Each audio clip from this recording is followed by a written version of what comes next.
The Indiana Hoosiers are national champions, and that is good news for the BYU football program, who is looking to win another national title of their own.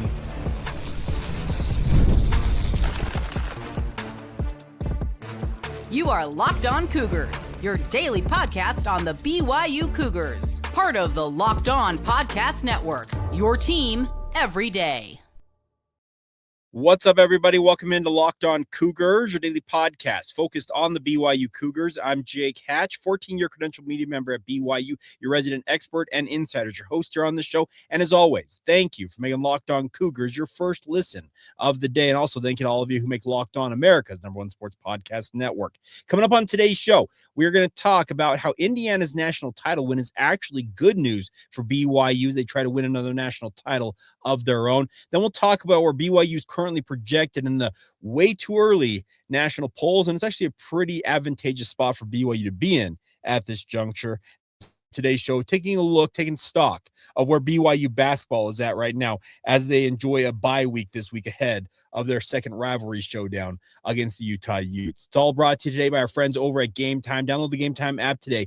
Create an account, redeem the promo code Locked On College, and get $20 off your first ticketing purchase. All right, so if you missed it last night, one of the most incredible stories in all of college football unfolded as Indiana, at one point, not too long ago, I think actually earlier this year, they were the losingest football program in FBS football. Nobody had lost more games than the Indiana Hoosiers. They just put together a 16-0 sterling campaign and hoisted a national championship trophy. Now, you're probably wondering, Jake, this is not an Indiana podcast, and I would encourage you guys to check out Locked On Hoosiers. Jacob Goins does a great job covering the Hoosiers. But what Curt Cignetti just did with the Indiana Hoosiers shows that I believe Kalani Sitake has got the right mindset when it comes to trying to win another national title for the BYU football program, in that Curt Cignetti has valued fit within his program, and B, doesn't care about star ratings by and large. If you look at the talent composite ratings for Indiana football, they had seven four-star prospects on that roster, and they just won a national title, and they beat the likes of Ohio State, Indiana beat themselves. They beat Ohio State, they beat Alabama, they also beat Miami to win a national championship. They beat some of the bluest of the blue bloods that have rosters chock full of blue chip 4- and 5-star talent. And it shows what Curt Cignetti values more than anything else is fit within what his team is going to be. And then more importantly than that, valuing older and more experienced players. We hear all the time about BYU football that they are older than everybody else that they play. They got these 24 and 25-year-old men that are going up against 18 and 19-year-old boys. You know what Indiana's average age was this year? Go and look at it. If it was anything lower than 22 years old, at least across the board when it came to their starting players, I'd be absolutely floored. That shows that what Kalani Sitake is valued with the BYU football program here, and that is experience, making sure that the fit is right within his program, and obviously not necessarily worrying about how many 4- and 5-star talents that BYU has. A lot of times we hear all the time about blue chip ratio and how you need to have a rolling number of this many 4- and 5-star talents to win a national title, and it held true for many, many years. And last night, they broke the mold, speaking of the Indiana Hoosiers, and that's fantastic news for BYU. BYU is never, and no offense to anybody out there, but BYU is never going to be one of those blue chip ratio winners when it came to having the majority of their roster comprising of 4- and 5-star talents. BYU would have to get major money to pay a lot of players to come and play at BYU, and Kalani Sitake has said it himself that he does not want guys who are coming to Provo just for a paycheck. That sounds eerily similar to a lot of what Curt Cignetti has talked about as well. He has obviously found a system and a structure that works and works at the highest levels of football. We just watched a guy in his second year in Indiana win a national title and go undefeated in the process, winning 16 games. The last time a team in college football history had won 16 games, it's Yale 132 years ago, everybody. We watched one of the more incredible stories ever in college football play out this season, and it shows that what Curt Cignetti is trying to do is something that Kalani Sitake is also trying to do, and that is trying to build a national title contender without having to rely upon bringing in the elite of the elite talent. Now, does it hurt to have elite talent? No, it does not. And in fact, the more elite talent you have, by and large, you're going to win. But in this day and age of NIL, the transfer portal, and how crazy college football has become, Curt Cignetti just proved that you don't have to follow the same tried and true method to win a national championship. Because I'll tell you what, I would not expect Indiana at any point, even with Curt Cignetti there as their head coach, are ever going to be one of the upper echelon recruiting programs in college football, because it's the Indiana Hoosiers. It's just, they're not a program that is a destination school for a lot of athletes. Maybe in time it could become that if they win multiple national titles in quick succession. But for now, it still looks like they're going to kind of be like a BYU, where they have to make targeted acquisitions. And that means using the transfer portal to great effect, finding guys who okay, this guy fits what we're going for. And in Indiana, they've done it. They just added Josh Hoover to be their quarterback next year to replace Heisman Mendoza, who a lot of people calling him Fernando Mendoza, who's probably the number 1 overall pick in the NFL draft upcoming after winning a national title, winning the Heisman Trophy. Kid is living the life after transferring into Indiana following a pretty decent run at Cal. All of this being said is to show that BYU, the way that they went about their business this offseason, that meant retaining the top guys on their roster. BYU lost 12 guys in the transfer portal, and the most impactful, in my opinion, was the last one to go in that we know of, and that's Che Bryant-Struther. And Che, well, he was going to be BYU starting middle linebacker until an ACL tear cost him this season. Well, BYU went and backfilled his spot, adding the likes of Kedu Luave and a Jake, who am I thinking of? Kid from Kansas State. It's escaping my mind all of a sudden. But the bigger point is BYU went about retaining their talent, understanding this roster as currently comprised led them to the doorstep of a Big 12 title, led them to a chance to play in the college football playoff. Why would you want to jettison all of that or lose a chunk of it and expect that you can backfill that? Keep the guys in-house who know what BYU is all about, that know this system, and bet on continuity, bet on skill development, and bet on the fact that you think that you still have not gotten the most out of the guys you have. Screams a lot of what Curt Cignetti did with the Indiana Hoosiers. Yes, he has added guys via the transfer portal, and they did a lot of that. But guess what? BYU is doing the exact same thing, but also keeping talented players home. It's harder than ever in this day and age of college football. Josh Pate said it himself. If you saw his tweet earlier this week, he's been talking to multiple general managers in college football and said that a lot of them are hearing from guys who may have jumped in the portal at the behest of an agent or somebody tell them, hey, we're going to get you more money. Then they realize that the market's not nearly what they thought it was going to be for themselves, and they're trying to go back home. And that program that they were trying to go back to has already filled their spot. It's a dog-eat-dog world out there in college football. And you know what? Acquiring the best talent you possibly can get is exactly the charge that Kalani Sitake, Curt Cignetti, and everybody else in college football has been required to do. And the nice part is, it looks like, at least in my opinion, BYU's on the right track to chase a national title. Does that mean they're going to win it next year? TBD, but BYU's got a lot of good pieces in place, led by their starting quarterback, Bear Bachmeier, the offensive player of the year in the Big 12, L.J. Martin, and on down the list. BYU's in a really, really solid position. And if they can continue to kind of build on this, there's no reason to think that BYU can't hoist a trophy as well, just like Indiana just did. All right, coming up next, BYU, if they want to win a national title, well, starting out in the national rankings, I guess if they don't win a national title, making the college football playoff, let's start there. You have to start in the national polls, it feels like, if you want to ensure you're going to have a chance to play for all of it. Speaking of a national title, well, the early season polls, the way too early, we're 200 plus days out from BYU kicking off the 2026 season. Well, where are the Cougars checking in? I think it's a pretty good spot to start. Today's show is brought to you by our friends over at Game Time. Now, obviously, college football season, there is nothing like it. More importantly, no matter what you're into, whether it's college basketball, sporting events, comedy, theater, whatever it is, tickets oftentimes can be the hardest part to come by because it can be long queues, logins, prices jumping at checkout, and a litany of other issues. That's why Game Time comes back, and they're giving you the advantage back as fans. It's the easiest way to unlock amazing tickets and experiences in just a few taps. You go in the Game Time app, see exactly what the upcoming events are, and see how quick it is to find those great seats. You can see exactly what the view from your seat is before you buy it, so you know exactly what to expect when you arrive at the venue. And also you can see all the different options to you guys available. They have zone deals. You pick the section, they pick the seats. You save more money. And my favorite feature of all of them, you get all the fees right up front, makes the whole process stress-free. So take this, we're going to buy your tickets and do it with our friends over at Game Time.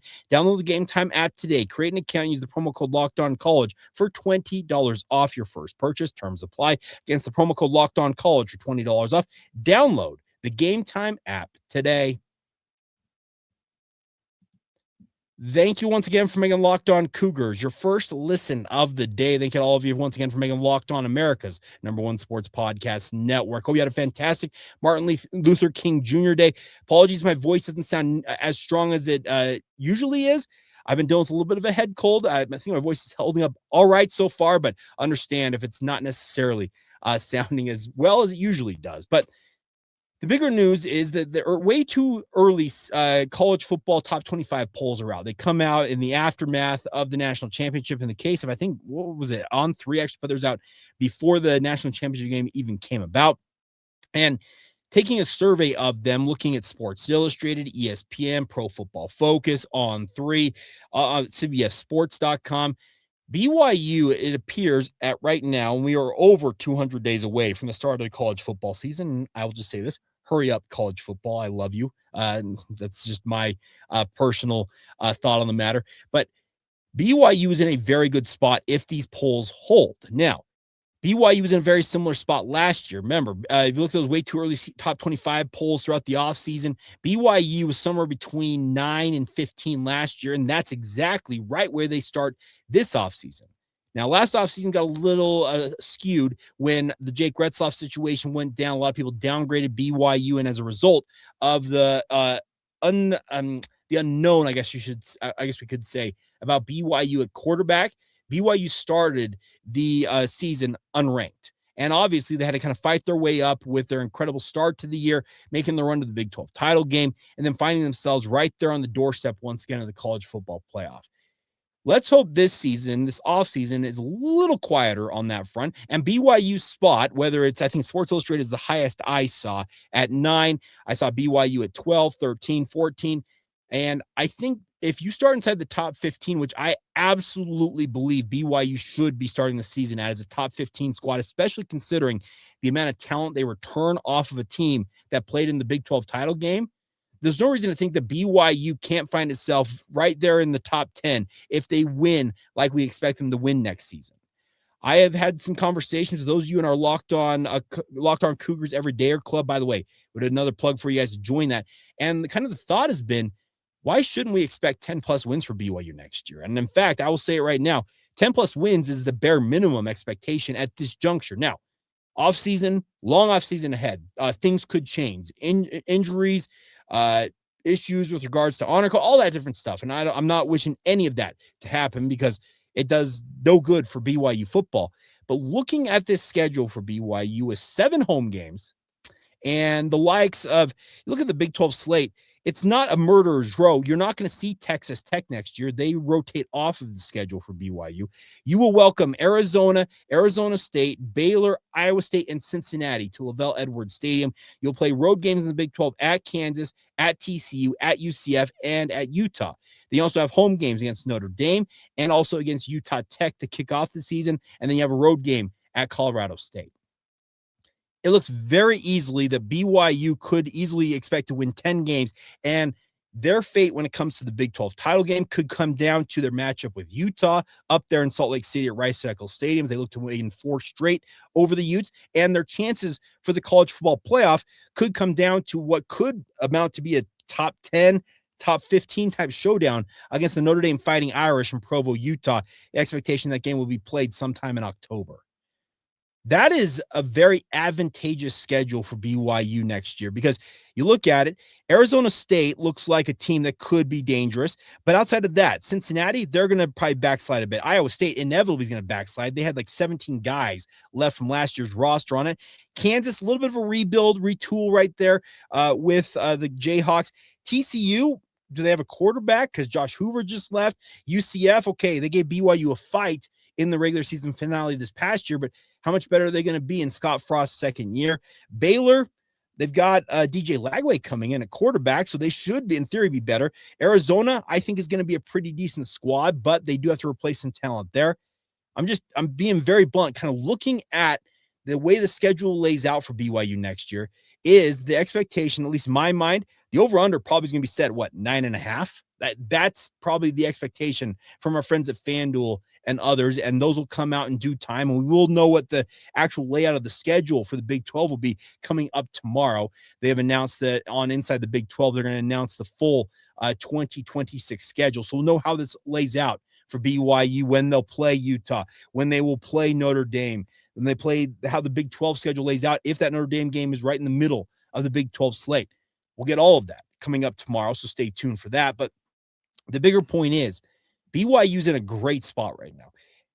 Yes, they absolutely, based on the amount of talent returning off a team that made a run to the Big 12 title game, they absolutely should start the season inside the top 15. And so long as you keep winning next year, you're not going to drop outside of that. You're probably going to move inside the top 10. And I'll just say it right now. If you're inside the top 10 come the final weekend of the regular season and you don't make the college football playoff, then we can cry even more conspiracy for BYU and being left out of the college football playoff. But it's all right there for BYU. You start inside the top 15, you win at the clip that I believe, and I'm sure many of you believe, that they can win at next year with the amount of talent retained and returning for BYU, along with some reinforcements that are already on campus, and I'm sure more to come via the transfer portal. Life could be very, very good for BYU next year, and could they finally win a Big 12 title? Could they get a revenge on Texas Tech if those two on a collision course, it appears, because Texas Tech is going to start inside the top 10 of the preseason polls. Utah probably start inside the top 25 at worst, probably top 20.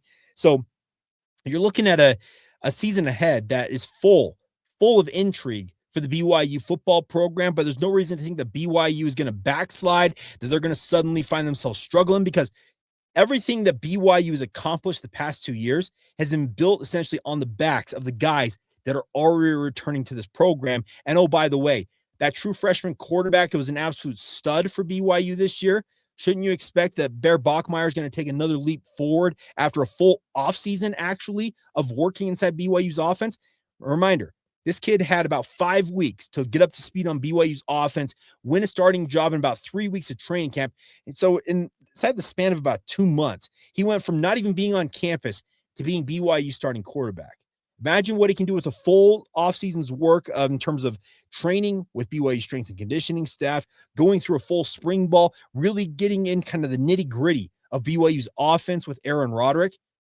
Things could be very, very good for BYU next year if everything goes according to plan here. And here's hoping it all does, because it could be one of those seasons that could be setting up to have some major expectations for BYU. And there's no reason to think that they shouldn't have those expectations either, because this is a squad that knows what's out there for them. They know how close they've been the last 2 years to playing for a Big 12 title 2 years ago, finally playing in that Big 12 title game this year, and then obviously knocking on the door both seasons of making the college football playoff.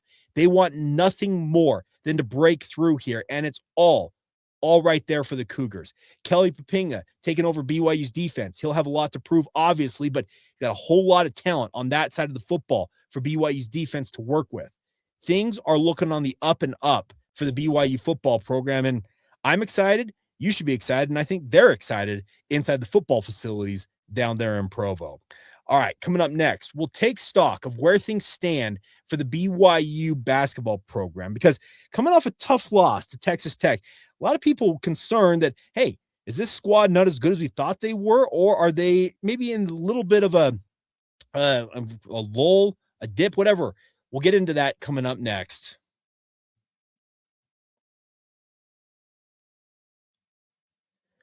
Thank you once again for making Locked On Cougars your first listen of the day. If you've not joined the Locked On Cougars Every Dayer Club, what are you waiting for? Join and get audio, ad-free episodes wherever you get your podcast. Get access to our members-only Discord server. You want Locked On merch like I'm sporting, you get access to that as well. It's all available to you and a whole lot more, by the way, by joining the Locked On Cougars Every Dayer Club. Go to lockedoncougars.supercast.com. That's lockedoncougars.supercast.com to join today, or click the link in the show notes below. All right, so the BYU basketball program comes off a pretty humbling loss to the Texas Tech Red Raiders last week, and there's no reason to think that they're not going to be smartened from that loss to Texas Tech. They had a 9-point lead with 9 minutes and change to go, and then allowed Texas Tech to go on a 32-10 run. And Kevin Young said it himself post-game. We got outplayed and we got outcoached down the stretch. And yes, for a coach, speaking of Kevin Young, that comes from the NBA, for him not to call a timeout in that run to try and break it up, because it's what the NBA does. These coaches, they are like instinctive. It gets like maybe a 5 to like 10-point run. Suddenly they're calling timeout to just end it. He did not call timeout. I think he was trying to test his players, to test their resolve, and it backfired spectacularly. BYU struggled mightily in that final stanza of that game, and it's a humbling loss. But let me just say one thing. The sky is not falling for BYU basketball yet, everybody. A reminder for you guys. This juncture last year, BYU, do you remember the record was out of the chute in Big 12 play a year ago? Wait for it, 2-4. Right now, BYU's 4-1. They're in third place in the Big 12, tied for third place, I guess I should say, in the Big 12, and very much should expect to win on Saturday against Utah. They should be in a really, really strong position coming out of the first third of the Big 12 slate, because it's an 18-game schedule in the Big 12 this year, and that first third wraps up Saturday when BYU takes on Utah. BYU gets out of here at 5-1. That is completely different than when they were 2-4 a season ago. I think a lot of us, and I had some thoughts Saturday night that I was maybe a little too hasty in saying, hey, this BYU team's struggling. And yes, there are a lot of things they can improve upon, and I've got some thoughts we'll get to momentarily. But understand, this is a squad. Remember, they came out of the chutes last year struggling mightily, 2-4 in Big 12 play. And right now, the first 6 games of the Big 12 slate, they should be 5-1. Yes, they have been through the soft part of the Big 12 schedule. They have the likes of Arizona coming up on Monday night. Yes, there's going to be another Texas Tech matchup at the end of the season. They're going to face a team like Kansas out there in Lawrence. There's some really, really tough games remaining. But this BYU squad, a reminder, they really did not hit their stride until what? Kind of early to mid-February last year. And then they went on that incredible run down the stretch, 9 straight wins, made a run in the NCAA tournament. There's no reason to panic at this juncture about this BYU basketball team if you're panicking. Yes, you're probably wondering, well, they're so reliant upon their big 3. Yeah, they are, because guess what? Those are the best 3 players that they've got. But I understand why the angst exists for this BYU basketball team, but I want to encourage you not to overreact too much right now. Now, if we get 5-6 games further on down the line and suddenly BYU's like 500 in Big 12 play, okay, then the alarm bells will be going off. There are a few things I think BYU needs to work on. Number one, they have got to find a way to unlock A.J. DeBonsa. And the biggest thing to unlock A.J. DeBonsa's game is he likes to work a lot in the mid-range, and especially going into the restricted area and shooting that mid-range jumper. Well, guess what happened against Texas Tech? They packed the paint and dared him to do it, and he was unable to succeed doing what he had done to that point in the season. So he's going to obviously need more spacing. And what more spacing needs to come from is by BYU hitting the 3-pointers. 5 made 3-pointers like they had against Texas Tech, 5 of 22, won't cut it. They've got to find a way to shoot the 3 at a higher level. That includes Richie Saunders, Kennard Moo Davis. He needs to shoot at a higher clip. Somebody sent me a link yesterday of his shooting numbers, and they have not been good most of the season, but especially since Big 12 play, they have really, really dipped. I don't know what's going on with Moo, but at some point, maybe Kevin Young needs to consider adjusting the lineup and maybe inserting him off of the bench and putting a guy maybe like a Hadim Boop into the starting lineup and see if that might energize this lineup a little bit. I'm not saying you need to do it right now, but if the numbers continue to trend the way that they're trending for a guy like Davis, you may consider that. but you have to find spacing, because the way that AJ, Rob Wright, when they attack the rack, speaking of the rim, their only way to have success in that is to not have 2 and 3 defenders right there waiting for them like Texas Tech was able to do. That is going to require, I said, Richie, Rob, AJ, whether it's Moo Davis, Hadim Boop, Tyler Maruss, on down the list, Mihailo Boskovic, they've got to start shooting the 3 at a higher clip. And I'm not saying they need to make 50%, but you can't make 5. You make 5, you're going to find yourself losing more often than not. Another thing that I want to see from BYU is I want to see them continue to defend the 3 at a higher clip. Yes, I know that JT Toppin had made 3 or 4 or 5 threes all season long. He made 3 of 4 against BYU. Yes, the law of numbers, as we like to use on DJ and PK on the KSL Sports Zone, didn't really match up with that. But understand that BYU has struggled to defend the 3 for a long time, essentially since Kevin Young came to BYU, and even before that. They've struggled to defend the arc, and they've got to be better about that. And it requires individual motivation to go out there. Playing defense in high Division I basketball is not easy. It requires a lot of effort. And there's not a lot of guys who want to put in that level of effort. One of my favorite things about guys like Richie Saunders is he always puts in that effort. Other guys on this roster can learn from him and see how he goes about defending. Yes, you want to save your energy for offense. I understand all of that. It's human nature to want to score, but if you want to win at the clip that this BYU basketball team has aspirations of winning at, you've got to be able to defend, and you've got to be able to defend at a very, very high level. There are going to be far, far better teams than Texas Tech upcoming as soon as Monday night when number 1 Arizona comes into Provo, Utah. You have to be able to play a whole lot better if you want to succeed and win those type of games. It's going to be an uphill climb, obviously, but you have the home crowd behind you. You will have that on Monday night. You need to understand that you have to kind of rise to the moment, and it's going to take a collective effort from all of BYU's roster. And whether it is a Dominic Diomande, maybe getting some extra time at some point down the stretch here, I want to see an injection of life into this BYU basketball team. I can vividly remember the game against West Virginia last year. Everything was going against BYU in that game. And Kevin Young, I think last resort, said, you know what? To heck with it. He puts Mihailo Boskovic and Trey Stewart into the game in that instance. And those two, they provided a spark. And BYU found their way back into that game. And the rest of the way, both Trey and Mihailo ended up being critical cogs in BYU's rotation. Could that be what Alexi Kostic or a Dominic Diomande, could that be their role eventually if given that opportunity? You'd like to think so, but if they are given that chance, they have to rise to the occasion. They have to match that moment, and they have to make it count. I'm not saying this BYU basketball team, it's woe be gone and it's all for naught, because a reminder, they started last year 2-4 in Big 12 play and turned it on in the back half of the Big 12 slate. They have started very strong this season. One loss does not portend that BYU is going to struggle the rest of the year. You lost a game on the road at one of the more difficult places to win in the Big 12 and against a ranked opponent. It happens. Brush it off. Get back to work this week. Find some options off the bench. That's another thing. Is BYU's bench unit needs to be far more impactful than it has been, and hope that starting with Utah on Saturday, you're finding a way back into being kind of the dominant form that led you to a 13-game win streak. This is not a bad BYU basketball team. They are far, far from that. And one loss does not say that they are going to struggle the rest of the way. They have got all of the opportunity in front of them going forward. So let's have a little faith that Kevin Young and company will get it figured out. All right, that's going to do it for today's edition of the show. Hope you guys are all doing fantastic out there. Thank you for bearing with my voice. But as always, thank you for being here, making it a part of your day, making it, in fact, your first listen of the days, we like to say. Go make your second listen either Locked On College Football or Locked On Big 12. It's a great way to get caught up on all the things going on in the Big 12.